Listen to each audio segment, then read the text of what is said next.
On a crisp winter morning, as families across Alabama and Florida welcomed the promise of a new year, one household was about to face a heartbreak no celebration could mend. What should have been a brief holiday visit between a father and his young children instead unfolded into a tense, weeks-long search, leaving a community reeling and authorities racing against time. Behind the quiet rural landscapes of Jasper, shadows of danger and neglect loomed where joy was meant to be, setting the stage for a tragedy that would shock a state and leave lasting questions about safety, responsibility, and the unseen risks that can hide in the most ordinary of homes. Under the glow of a new year that should have marked fresh beginnings, a quiet visit turned into a nightmare that crossed state lines and shattered a family beyond repair. What began as a routine holiday trip ended with unanswered questions and a 4-year-old boy gone. The child had traveled from Florida to Alabama to spend the new year with his father, a visit meant to be brief and ordinary. Instead, it became the last time anyone would see him alive. Days later, the search ended in the most devastating way possible. The boy was found dead, and the focus of the investigation shifted sharply to the person who should have been his first line of protection.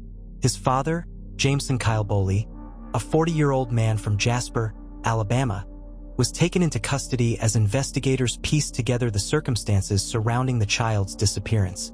Court records from Walker County District Court reveal that Boley is now facing multiple felony charges. Prosecutors have charged him with felony chemical endangerment of a child, a serious offense that suggests the child was exposed to hazardous substances under his care. He is also charged with the unlawful manufacture of a destructive device, a charge that deepened concerns about the environment in which the boy had been living during the visit.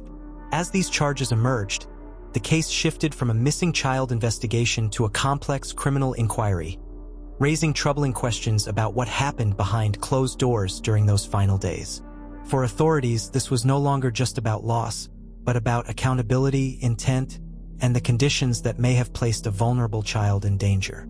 This was only the beginning of what investigators would uncover, and as the legal process moved forward, the details surrounding the New Year's visit began to paint a far darker picture than anyone could have imagined.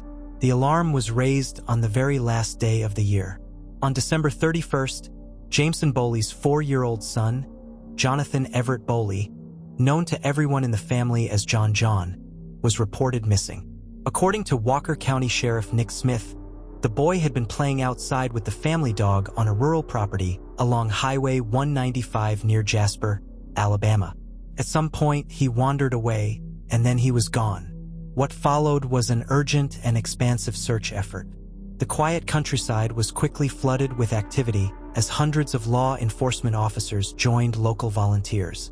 K-9 teams moved through dense undergrowth, drones scanned from above, and aircraft circled overhead. The search stretched across several square miles of rugged, wooded terrain, an unforgiving landscape that made every hour more critical. For days, hope clung to the smallest signs. Then, on January 2nd, about 2 miles from the home, search teams made a grim discovery. John John was found dead. Nearby, his dog was located alive, a detail that only deepened the mystery and heartbreak surrounding the case. Authorities have not released the cause of death.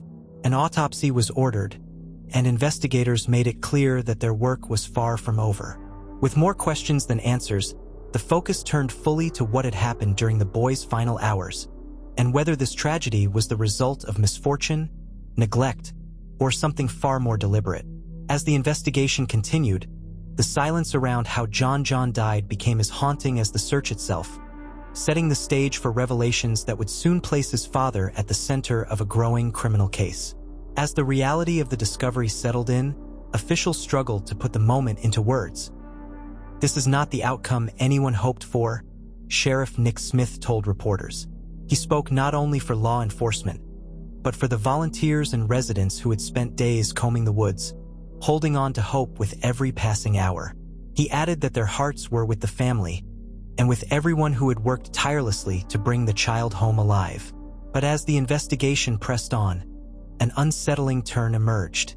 During a search of the home where John John had last been seen, authorities uncovered explosives. The discovery was serious enough that the search had to be halted immediately. What began as a missing child case now carried the weight of a potential federal threat. Because of the danger, the FBI was called in. Sheriff Smith confirmed that the Bureau's bomb squad took over that part of the operation. Their task was to secure and neutralize the explosives, making the property safe before investigators could resume their work inside the house. The presence of explosives raised new and troubling questions. It suggested that the environment surrounding the child in his final days was far from ordinary. As federal agents worked to stabilize the scene, investigators prepared to return, knowing that what they might find next could reshape the entire understanding of how a New Year's visit ended in tragedy. As investigators worked through the layers of the case, more context about the family situation came into focus. Authorities confirmed that Johnathan and his siblings normally lived with their mother in Florida. The trip to Alabama was part of a holiday visit, arranged under an existing custody agreement that allowed the children to spend time with their father during the festive period. What was meant to be a temporary reunion would instead become the center of a criminal investigation. Court records show that Jameson Boley was arrested while the search for his missing son was still underway. By the time John was found, Boley was already facing serious legal trouble. Prosecutors later confirmed that he now stands accused in 2 separate felony cases. In one of those cases, Boley is charged with 2 counts of chemical endangerment of a child, a felony offense under Alabama law. According to a criminal complaint, investigators allege that on or about December 31, 2025, Boley, identified in court documents as a responsible person, specifically the father, knowingly, recklessly, or intentionally caused or allowed 2 children, including Johnathan, to be exposed to methamphetamine. The complaint alleges that the children were placed in a situation where they could ingest, inhale, or come into direct contact with the illegal substance. These allegations shifted the case even further away from the narrative of a tragic accident, pointing instead to an environment of serious risk during the children's stay.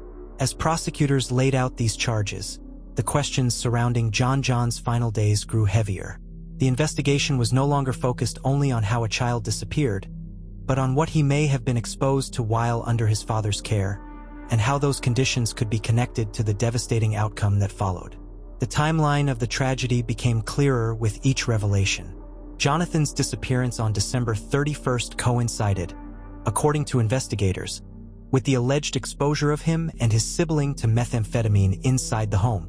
While court records did not specify the quantity of methamphetamine found on the property, nor whether the children tested positive for the substance, the mere allegation underscored the level of danger within the household during the visit. Beyond the chemical endangerment charges, Boley faces a second, separate felony case. Court filings reveal he is charged with the unlawful manufacture of a destructive device.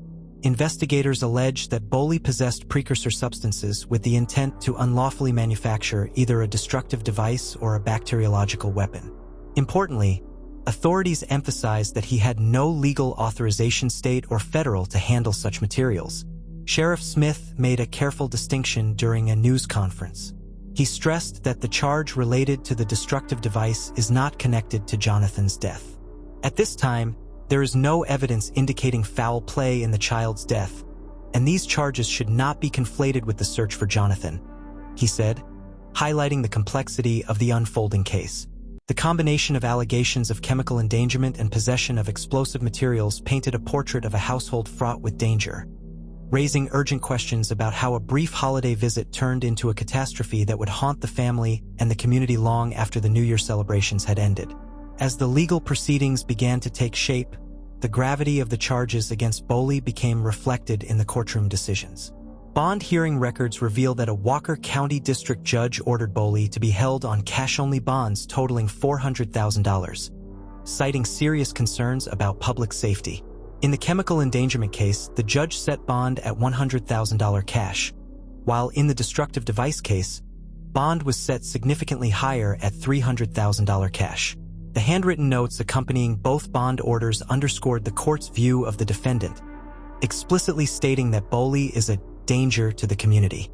Boley remains in custody, his liberty restricted as the legal system prepares to examine the evidence against him.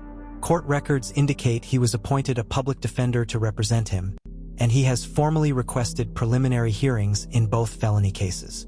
The district judge granted those requests, scheduling the hearings for January 20th at the Walker County Courthouse Annex. With the hearings approaching, the case has taken on a procedural rhythm, yet the underlying tragedy, the loss of Johnathan and the alleged endangerment of his sibling, continues to cast a long shadow. The legal process promises to unravel more details about the events that led to the fatal outcome, as the community watches closely, grappling with a story that began as a simple holiday visit and ended in unimaginable loss and shocking revelations. Experts familiar with law enforcement procedures weighed in on the significance of the bond decisions. Former Fort Worth Police Chief and Genesee spokesperson Jeffrey Halstead noted that the cash-only bond amount set for Boley appeared consistent with the severity of the charges and the findings of the court. Setting a high cash bond, particularly after reviewing the defendant's financial status, often means the court expects the individual to remain in custody, Halstead explained. I've seen this many times in my career, and the amounts here appear reflective of the charges the suspect is facing. Halstead also highlighted the language used in the court orders, noting that they explicitly cite public safety concerns.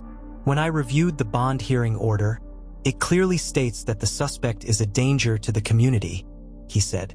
That is a standard and appropriate notation in cases involving allegations of this nature. His observations underscore how seriously the legal system treats cases that involve both potential harm to children and the possession of dangerous materials.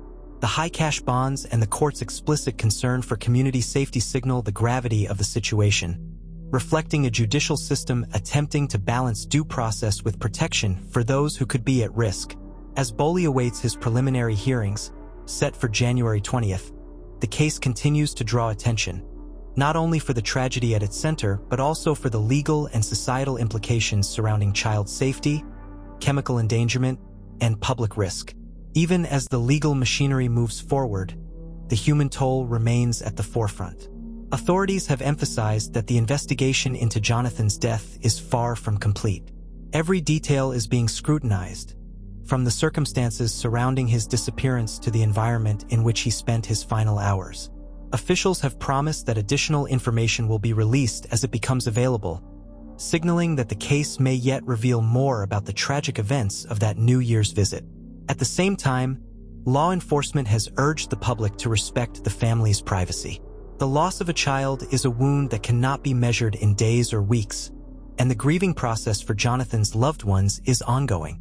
In the midst of national attention, authorities have called for compassion and space, recognizing that behind the headlines and court filings, a family is attempting to navigate an unimaginable loss. The story of Johnathan Everett Boley, known affectionately as John John, serves as a grim reminder of how quickly a moment meant for celebration can spiral into tragedy, and how the consequences of danger and negligence can reverberate far beyond a single household. As the investigation continues, the community remains watchful, seeking both answers and closure in a case that has already shaken many to the core. The tragedy of Johnathan Everett Boley is a stark reminder of the fragility of life and the responsibility that comes with caring for a child. What should have been a simple New Year's visit turned into a devastating loss, exposing the profound consequences that neglect, unsafe environments, and poor decisions can have on the most vulnerable among us. For viewers, the take-home is clear. Safeguarding children requires vigilance, awareness, and accountability. Every caregiver must recognize the risks posed by hazardous substances, unsafe practices, or harmful behaviors in the home. Beyond individual responsibility, this case also underscores the importance of community support, timely intervention, and the role of law enforcement in protecting those who cannot protect themselves. While Johnathan's death cannot be undone, his story serves as a warning and a call to action. It compels us to prioritize the safety of children in every environment, to act decisively when danger is suspected, and to approach custody, supervision, and household safety with the seriousness they demand. Ultimately, the lesson is both simple and profound. The well-being of a child is a responsibility that must never be taken lightly, for the smallest oversight can carry irreversible consequences. Don't forget to subscribe for more chilling content and hit the notification bell to stay updated.